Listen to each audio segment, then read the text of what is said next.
الحمد لله الذي هدانا للإسلام وما كنا لنهتدي لولا أن هدانا الله. برادران اسلام، محمد رسول اللہ صلی اللہ علیہ وسلم کو کامل دین دیا گیا.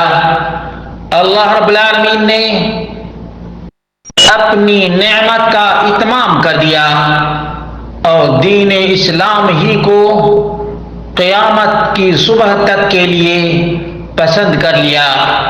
وَمَن يَبْتَغِ غَيْرَ الْإِسْلَامِ دِينًا فَلَن يُقْبَلَ مِنْهُ وَهُوَ فِي الْآخِرَةِ مِنَ الْخَاسِرِينَ. برادران اسلام، بدعات سے اللہ رب العالمین نے اور محمد رسول اللہ صلی اللہ علیہ وسلم نے منع کیا ہے، کیونکہ اللہ کے رسول صلی اللہ علیہ وسلم بڑے ہی خیر خواہ اور اللہ کے رسول صلی اللہ علیہ وسلم نے رسالت کی ذمہ داری ادا کی.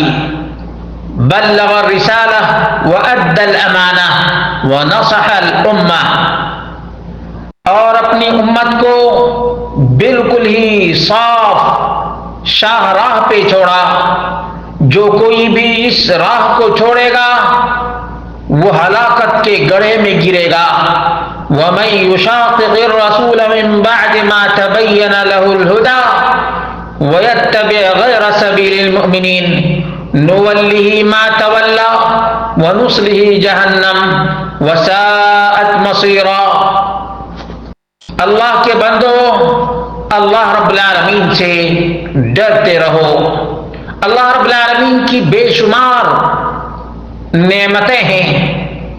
ان تمام نعمتوں میں سب سے بڑی نعمت انسان اور جنات پر محمد رسول اللہ صلی اللہ علیہ وسلم کی بعثت ہے. اللہ کے رسول صلی اللہ علیہ وسلم نے اپنی پوری ذمہ داری ادا کی اور رب کائنات کا پیغام پہنچایا. وَلَقَدْ بَعَثْنَا فِي كُلِّ أُمَّةٍ رَسُولًا أَنِ اعْبُدُوا اللَّهَ وَاجْتَنِبُوا الطَّاغُوتَ. اللہ رب العالمین کا کام، پیغام، رسول اللہ صلی اللہ علیہ وسلم کا کام تبلیغ، اور اللہ کے رسول صلی اللہ علیہ وسلم نے تبلیغ کا فریضہ انجام دیا. وَمَا عَلَى الرَّسُولِ إِلَّا الْبَلَاغُ الْمُبِينُ. بندے کے اوپر تسلیم کرنا ہے اللہ رب العالمین کے پیغام کو. دو قسم کے لوگ ہیں یا دو فریق ہیں. ایک جس کو حق کی پیروی کرنے کی توفیق مل گئی، دوسرا جو حق سے محروم ہو گیا. وَأَنَّ هَذَا صِرَاطِي مُسْتَقِيمًا فَاتَّبِعُوهُ وَلَا تَتَّبِعُوا السُّبُلَ فَتَفَرَّقَ بِكُمْ عَنْ سَبِيلِهِ ذَلِكُمْ وَصَّاكُمْ بِهِ لَعَلَّكُمْ تَتَّقُونَ. یہ شریعت صبح قیامت تک باقی رہنے والی ہے. مَا كَانَ مُحَمَّدٌ أَبَا أَحَدٍ مِّن رِّجَالِكُمْ وَلَٰكِن رَّسُولَ اللَّهِ وَخَاتَمَ النَّبِيِّينَ. اور نبی مکرم صلی اللہ علیہ وسلم نے فرمایا: وَلَن تَزَالَ هَٰذِهِ الْأُمَّةُ قَائِمَةً عَلَىٰ أَمْرِ اللَّهِ لَا يَضُرُّهُم مَّنْ خَالَفَهُمْ حَتَّىٰ يَأْتِيَ أَمْرُ اللَّهِ مُتَّفَقٌ عَلَيْهِ. یہ انسان اور جنات کی رہنمائی کے لیے دین کافی ہے. قُلْ يَا أَيُّهَا النَّاسُ إِنِّي رَسُولُ اللَّهِ إِلَيْكُمْ جَمِيعًا. اور نبی مکرم صلی اللہ علیہ وسلم نے فرمایا: وَالَّذِي نَفْسِي بِيَدِهِ لَا يَسْمَعُ بِي أَحَدٌ مِّنْ هَٰذِهِ الْأُمَّةِ يَهُودِيٌّ وَلَا نَصْرَانِيٌّ ثُمَّ يَمُوتُ وَلَمْ يُؤْمِن بِالَّذِي أُرْسِلْتُ بِهِ إِلَّا كَانَ مِنْ أَصْحَابِ النَّارِ. رواہ مسلم. میرے بھائیو، یہ شریعت بالکل ہی کامل ہے. اللہ رب العالمین نے فرمایا: اليوم اکملت لکم دینکم واتممت علیکم نعمتی ورضیت لکم الاسلام دینا. اور نبی مکرم صلی اللہ علیہ وسلم نے فرمایا: ترکتکم علی مثل البیضاء لیلها کنہارها لا یزیغ عنها الا ہالک جو بھی محمد رسول اللہ صلی اللہ علیہ وسلم کے طریقے کو چھوڑے گا وہ ہلاک و برباد ہو جائے گا۔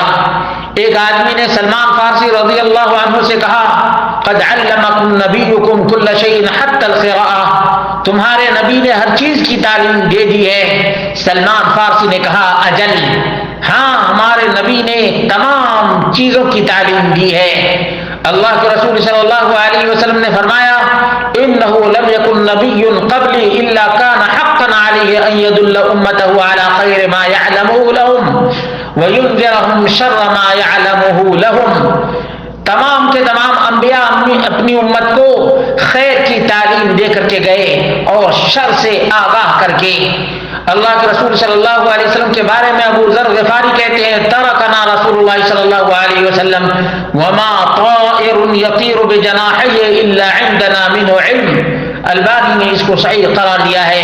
میرے بھائیو، اللہ رب العالمین کا تقرب دو ہی ذریعے سے حاصل کیا جا سکتا ہے۔ ایک تو یہ ہے کہ اللہ رب العالمین کے لیے خالص عمل کیا جائے، نمبر دو محمد رسول اللہ صلی اللہ علیہ وسلم کی مطابقت کی جائے۔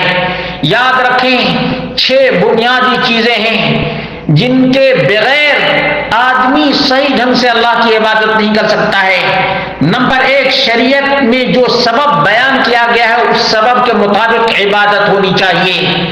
جس طرح سے لوگ عید میلاد النبی مناتے ہیں اس کا کوئی سبب اسلام میں نہیں ہے۔ نمبر 2، جنس کے اعتبار سے وہ عبادت ثابت ہونی چاہیے، جیسے مثال کے طور پر اگر کوئی گھوڑے کی قربانی کرتا ہے تو اس کی قربانی قبول نہیں ہوگی۔ اور نمبر 3، عبادت کی مقدار جتنی ہو اس میں اضافہ نہیں کیا جا سکتا ہے، جیسے فجر کی نماز 2 رکعت ہے تو 4 رکعت کوئی پڑھے گا تو قبول نہیں۔ نمبر 4، عبادت کی کیفیت جس طرح سے شریعت میں آئی ہے اسی طرح سے اس کیفیت کے مطابق ادا کرنا ہے، جیسے وضو میں کوئی پہلے پاؤں دھلے تو اس کا وضو صحیح نہیں ہوگا۔ نمبر 5، عبادت اسی زمانے میں ہونی چاہیے جس زمانے میں شریعت سے ثابت ہے، وقت سے پہلے نماز نہیں ادا کی جا سکتی ہے۔ نمبر 6، عبادت کی جگہ جہاں شریعت نے متعین کر دی ہے اس کے علاوہ کہیں نہیں کی جا سکتی ہے، جیسے عرفہ کے علاوہ کہیں کا وقوف نہیں کیا جا سکتا ہے۔ اللہ رب العالمین سے دعا کرتے ہیں اللہ رب العالمین ہم سب کو قرآن و سنت کی ویسی ہی پیروی کرنے کی توفیق عطا فرمائے جیسے صحابہ کرام نے قرآن و سنت کی پیروی کی ہے۔ وما توفیقی الا باللہ۔